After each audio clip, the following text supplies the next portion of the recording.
There are forces of good and forces of evil at work in the world today. What are these forces? Who is responsible for the good? And who is responsible for the evil? Richard Schaff talks about current events which are rarely discussed by the mainstream media, events that affect us all. This program seeks to identify, to inform, and to equip the believer for what's ahead. Welcome to What in the World is Going On? This is What in the World is Going On. I'm your host, Richard Schaff. The program sponsored by Lincoln Log Homes. We are pro-Christian, pro-American, pro-life, pro-Second Amendment, and here only by the grace of God. Of interest primarily to us here in North Carolina, but with national significance, I've got a notice here that Senator Thom Tillis could be on the ropes just 8 months before the primary. Almost incredibly, Senator Thom Tillis, Republican of North Carolina, is facing possible defeat in the Republican primary that's 8 months down the road. In what's turning out to be a referendum on the issue of illegal immigration, first-time candidate Garland Tucker is taking a hard line on the issue. Much of his campaign so far has been reminding voters he stands four square with President Trump against illegal immigration, and Tillis has not always been on the same path. Most signs show this tactic is paying off. Last May, shortly after businessman author Tucker announced that he would challenge Tillis for the nomination, a diversified research poll of likely Republican primary voters showed the incumbent Tillis clobbering Garland Tucker by 63 to 7%. Then Tucker launched a largely self-funded TV blitz slamming Tillis as insufficiently supportive of President Trump. And by the way, Trump has endorsed Tillis in this race. And now, having initially opposed the president's proposed declaration of emergency on the border as a means to build up his much sought-after wall, that Tillis had changed his mind and eventually backed Trump on the declaration. That ad points Tillis flip-flopping. Well, that's what he did. He hit hard as a flip-flop and against Tillis for that reason. In July, the same diversified research poll showed Tillis standing among likely primary voters had plummeted to 40%, and Tucker's had skyrocketed to 30%, with 30% of the voters undecided. You see, in contrast to the Democrats, Republicans have historically refrained from ousting their incumbent senators in primaries. From 1946, when young Marine Joe McCarthy unseated the very strong Senator Robert Lafayette from Wisconsin, until 2012, when Indiana State Treasurer Richard Murdoch unseated six-term Senator Dick Lugar, only 14 GOP senators have been defeated in the primaries. What do I know about Tucker? I know that he's from down east, that he's supposedly very wealthy and very conservative. How would I vote today in the primary? If I were called upon to vote today in the primary, I would vote for Garland Tucker. How would I vote in the general election? For whatever Republican was running. That's where the national significance comes in. We as Republicans can't afford to give away a Senate seat. Well, now to the national issues, the national scenes. This is what they won't tell us. You're not hearing this. The red flag laws will be weaponized for political purposes, while any mass gun confiscation in America could well lead to a dictatorship. Authoritarians have always understood that gun control is political control. Some facts were brought to me this past week or so by John Velsic. He's a United States Navy, retired, through All News Pipeline. You see, the authoritarians have always understood that gun control is political control and know they cannot be free of fear without first making an effort to disarm the civilian population. Without the disarmament of patriotic Americans by whatever means necessary, they wouldn't be able to force the agenda they need to force socialism on the American people. Sorry, Bernie. They do understand that focused confiscation will not work, although they will use that as a last resort. They seem to think that the military, law enforcement, and government brown shirts will back them up. Most military, local law enforcement, and even a vast majority of federal law enforcement are pro-gun. The reality is that any effort to force American patriots to give up their firearms, that will have a result in a bloody civil war, and there'll be many deaths on both sides. The language that the progressive leftists, bodyguarded celebrities, and academia use are nothing more than words that are meant to produce fear. Ignorant people are fed propaganda that guns are dangerous and look dangerous. I have yet to hear what an assault weapon is. There's no definition because it's a term used by anti-gun activists to make people fear guns. Red flag laws, the newest idea to confiscate the firearms of American patriots, will be based on the information garnered by neighbors, ex-girlfriends, and any member of your family that may disagree with you politically. There's no due process in the red flag laws. At least they're being implemented in many states at present without him. Federal grants to assist in these red flag laws will be doing nothing more, and they are nothing more than an incentive to confiscate guns for the very least of reasons. The slippery slope of the red flag laws, long wanted by the progressive socialists, will eventually lead to confiscation for everything from parking tickets to DUIs or any other reason they can fit into the narrative. The progressive socialists have talked of implementing a licensing authority that'll do nothing but make money for the states. The information comes from the same NICS that's a failure now, so why would the result be any better down later on? It wouldn't, folks. It wouldn't. Take a hard look at the red flag laws and don't be sucked in on it. To the Democratic presidential candidates now, and a confirmation of what most of us already know came from Michael Savage to Newsmax TV.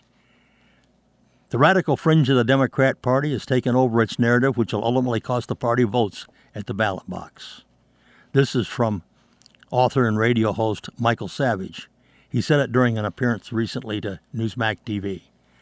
He says, and I quote, "The real question to me is how the Democratic Party has permitted themselves to be hijacked by these fanatical anti-Americans." He said this to Newsmax TV host John Bachman. He's referring to Alexandria Ocasio-Cortez and her squad, including the Muslim reps Rashida Tlaib and Omar. He said, and I quote, never mind how they got into Congress, we know how that happened. How has the Democrat Party allowed these two in particular, the whole party is represented by them, how do they expect to win an election? Savage, who is an author, pins the blame on poor Democrat leadership, particularly House Speaker Nancy Pelosi. Most of America doesn't hate America, Savage said. Most of America supports Israel. This is not a University of California at Berkeley, America. It's not a Harvard, America. So the real question is, how did Nancy Pelosi lose control of them? Be interesting to know. The leading presidential candidate is Joe Biden, and he seems to lead a fantasy life. Democratic presidential nominee frontrunner Joe Biden is a gaffe machine, and one of his latest was a ridiculous one, declaring that he was there when the Parkland students, he was there with them, and at that time he was vice president. It's about par for the course for him. CNN does its best to cover for him. They say he makes a lot of mistakes. But the Washington Examiner's Alma Goodman decided to take a look a little further into the program, into how he had produced a series of data points to reveal a pattern. Here's a short list. 1. Biden once said his helicopter was forced down near Osama bin Laden's lair in Afghanistan. Biden also said he was a coal miner. He said he was shot at in Iraq. He said that he had participated in sit-ins at segregated restaurants and movie theaters. He said he criticized George W. Bush when he was president during lengthy private meetings in the Oval Office. In every instance, Biden was the underdog, the man of courage, the guy who stood up to the evil forces and made himself a hero. But you see, folks, not one of the things that I mentioned, not one of those claims was true. And that's the point. Biden spends time in a mental time in a fantasy universe, very unlike the one he actually lives in. In reality, he's a man of no accomplishments and nothing but political loyalties. The world Biden inhabits is the Washington swamp, a boring place characterized by big sleazy money deals and family enrichment, cronyism, and smoke-filled rooms. Biden's China and Ukraine deals, enacted by his underachieving junior, were abetted by Biden's political muscle in the background. The only life that Biden can point to. That's all he's got. And of course, he has more recent gaffes too. You've seen him on TV. My prediction, folks, I do not think Joe Biden or any of the Democrats that we now see as a candidate will end up with a Democrat nomination. I think there'll be somebody that we haven't even seen on the polling. They may not turn up until the Democrat convention. If I had to place a bet on it, I'd bet it very well could be the most popular woman in the world, Michelle Obama. I hope I'm wrong. A brief follow-up to the Epstein death situation from Judge Jeanine. Hope you've seen her. She's on Fox News on Saturday nights, I know. Epstein said that, Jeanine said that Epstein's roommate beat the hell out of him. A quote from her. She noted that's probably true because she said, I knew Nicholas Tartaglone, his cellmate. Judge Jeanine went on with Tucker Carlson recently to discuss the Jeffrey Epstein case. She said the medical examiners jumped too quick with their conclusion. Judge Jeanine said, her, referring to the medical examiners, rushed to judgment that this was a suicide makes no sense. We don't know why the cameras were out, why they weren't working. We don't know why everybody was asleep, why they lied. The FBI, DOJ, Department of Prisons, everybody's doing an investigation. You've got to give me the additional dots that cause me to believe it's one way versus another. And by the way, Tucker, I have tried cases that were listed as suicides, and I've gotten a homicide conviction. So they weren't suicides, they were intentional murders. And secondly, the breaking of the hyoid bone is classic in the strangulation cases, but not in hanging. Judge Pirro went on to discuss Epstein's former roommate, the mass murderer. She said, and I continue to quote her, people say he tried to kill himself. He definitely committed suicide. That's not true. Because he said, Nicholas Tartaglone, the cop in the cell originally beat the hell out of him. I knew that probably was true because I knew this man. He was a cop when I was a DA in Westchester. Would it be like him to slap this guy around? Without a doubt. That's number one. And number two, the fact that he, Epstein, was very upbeat with his attorney and saying, I'll see you Sunday. All these facts need to be looked at to see if this was a homicide versus a suicide. A quote from Judge Jeanine. And now, over to our president, President Trump, over his coming agreement with China. You know, our president's got so many accomplishments. He's done such a tremendous job in spite of the Democrat opposition and the lies, the constant drumbeat of the media. Man, it makes me sick. It's almost got me stopped from surfing.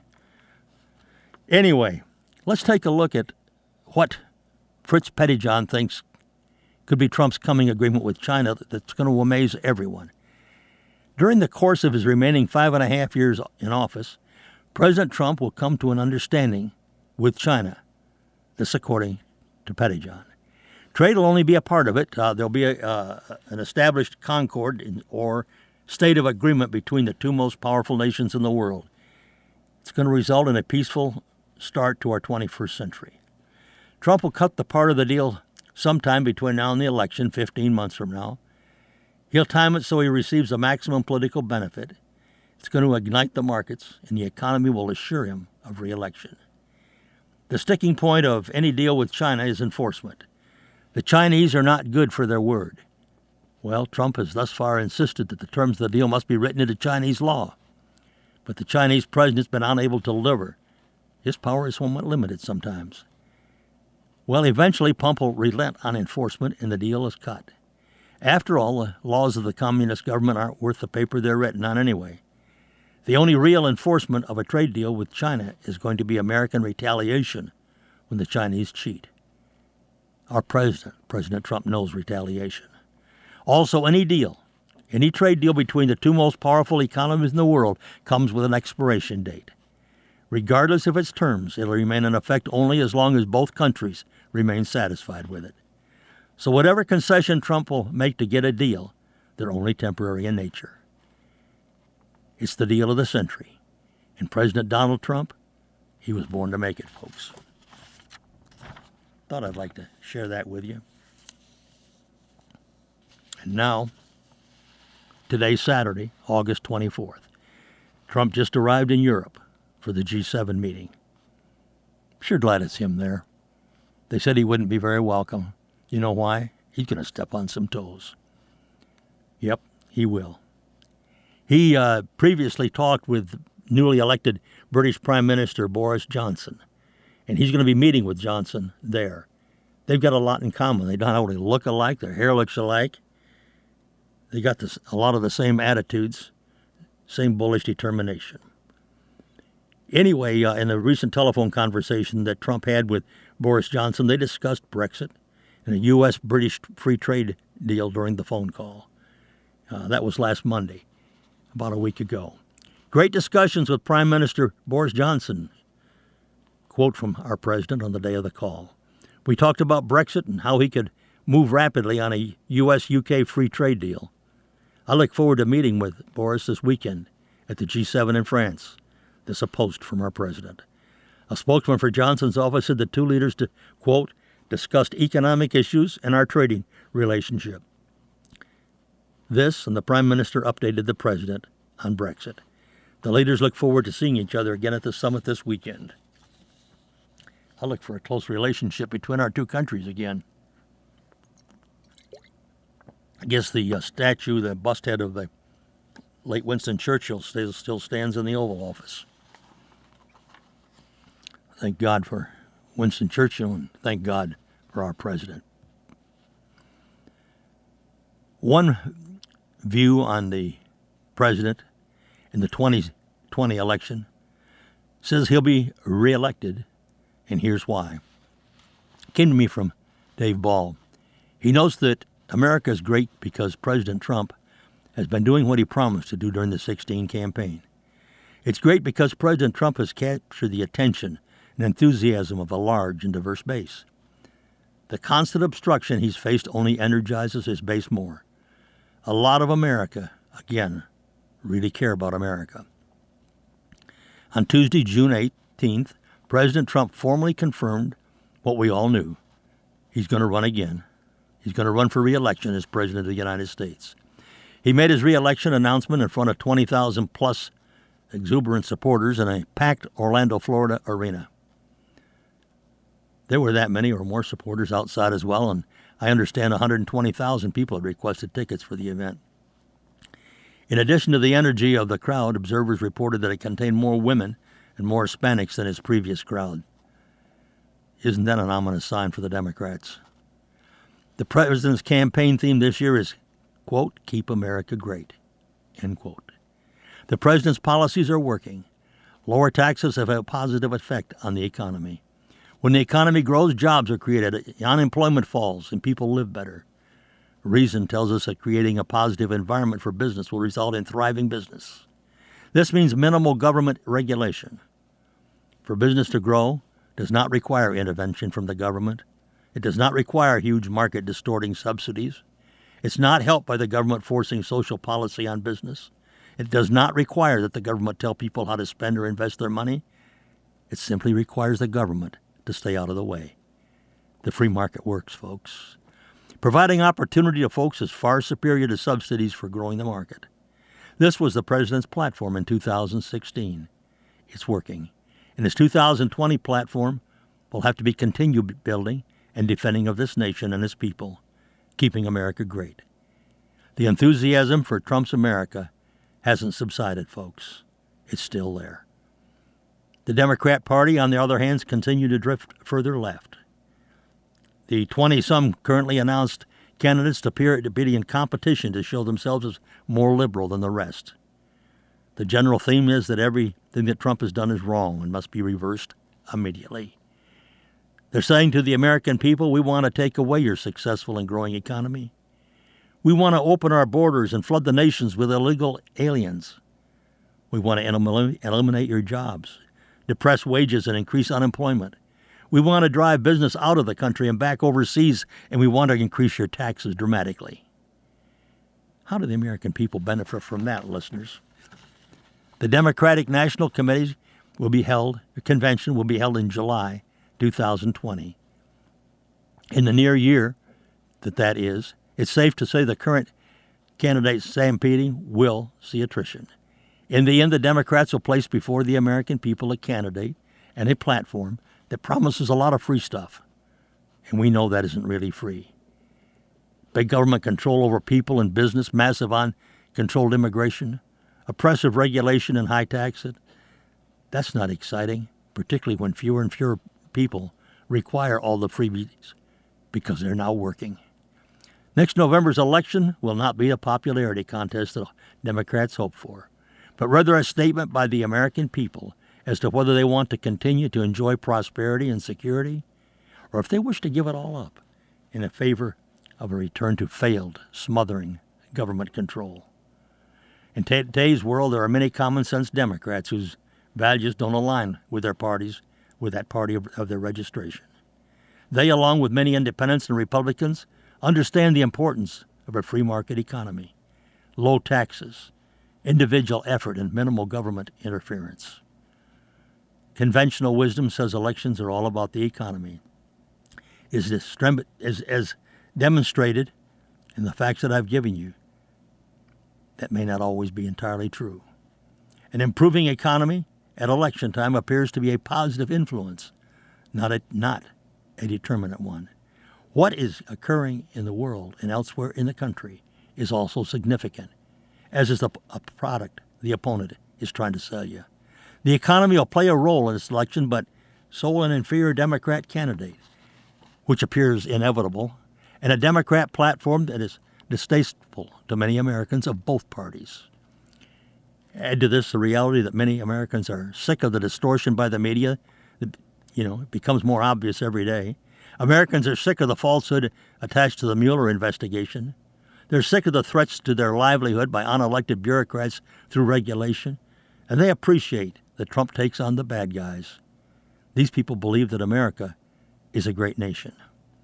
If the enthusiasm of the Republican base so far is what it appears to be, and the return to failure character of the Democrat platform, coupled with the unattractiveness of the possible candidates, are any indication, our president, President Trump, will be president for 4 more years. I hope so. I hope to God that he gets reelected. I want to share with you a minority member's opinion. I received something, it's been several months now, from Lloyd Marcus. Lloyd Marcus is an Afro-American. He's outspoken, and he's conservative. He was writing on his own experience. He said, and this was earlier this year, over a year ago, he and his wife Mary had moved to Florida in a tiny town in the hills of, they'd moved from Florida to a tiny town in the hills of West Virginia to be closer to their ailing parents. The population of the little town they moved into was about 500 people. He noted there were 5 churches in the town. Last 4th of July, he said he really enjoyed the town's patriotic parade and their faith-based Christian parade. He noted he walks half a mile every day to the post office. On one occasion, he entered while the postmaster was on the phone talking to a local.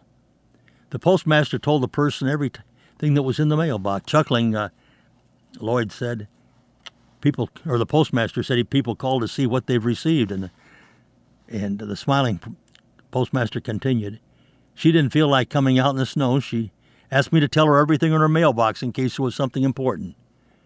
Lloyd noticed, he thought to himself, how small town is that? Trump signs, he said, were on display in a few yards. He suspects that most residents voted for Trump. Remember, Lloyd's African-American. That means he's black. He noted that there are less than 10 blacks, including himself, who live in that town. He noted that he's not experienced any rabid racism that Democrats, Hollywood, and the fake news media claim that he should fear living around Trump supporters. It wasn't there. It's not now. Quite the opposite, in fact. Unofficial town ambassador, elderly gentleman Charlie, and his buddy George stopped by to see Lloyd to welcome him and his white wife into the town. Neighborhood Peggy brought them in a homemade apple pie that she purchased at a community event. Ron gifted him some corn from his garden. Big Butch and his buddies helped him relocate his shed in the backyard. Randy promised to bring him some venison during deer hunting season. 2 ladies from the church delivered him and his wife a welcome basket of goodies. He noted his neighbors are ordinary Americans who saw the horrible destruction and the horrible direction that our country was experiencing and direction it was heading. They know Trump is good for America. Their loyal support for him is no more complicated than that. The Democrats and their minions' relentless efforts to brand Trump voters as racist haters is truly despicable, irresponsible, divisive. We know that, don't we, listeners? Democrats and their leftist operators are purposely generating racial hatred and violence against anyone caught wearing a Make America Great Again cap. Democrats and Hollywood fake news media, the hashtag Never Trumpers, are tripling down on their lies and negative spin about everything Trump. Everything he says and does, intensifying their quest to drive Trump's approval rating below 30% so they can impeach him. What happens to America if Trump's not reelected in 2020? Well, with Trump out of the way, is nothing stopping the Democrats from passing their law to murder babies after they're born. It's going to be extremely challenging to keep that from happening. Democrats are pushing for government-controlled health care based on the equality of life rather than God's sanctity of life. In other words, a board will decide whether or not the quality of your life is worth government spending money on you. You know, money to preserve your life. If they decide that you're too old to spend the money on, or if you own a gun, the board could very well say no surgery for you. Folks, I'm talking about government death panels assuming the role of God, deciding who lives and who dies. Democratic Congresswoman Alexandria Ocasio-Cortez is fake news media's rock star, their female version of Obama. As with Obama, fake news media promotes every crazed, stupid idea out of Sandy O's mouth. They noted that they think it's brilliance beyond our comprehension. Her wacko Green New Deal includes by 2030, listen to this, folks, it'll end air travel, end the use of fossil fuels, mandating that every new job be unionized, decommissioning every nuclear plant, rebuilding every building in America for state-of-the-art energy efficiency, and government funding for everyone, including deadbeats who refuse to work. Free medical for those that crash our borders. Don't laugh, folks. 12 Democrat senators, of which 6 are presidential candidates, and 90 House Democrat members co-sponsored her idiotic Green New Deal. Many Americans don't realize that Democrats will sacrifice our economy, our jobs, national security, and even American lives to feed their all-consuming obsession with gaining power to control every aspect of your and my lives. If Democrats win the White House, they'll roll out the red carpet for illegals, welcoming criminals, which will include murderers, rapists, human traffickers, and drug dealers.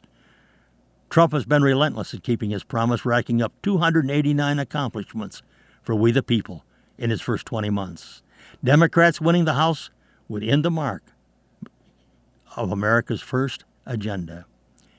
But folks, what would be most disturbing would be if Trump were not reelected, is the loss of his courageous voice, his unprecedented, fearless pushback against the fake news media. Democrats and political correctness.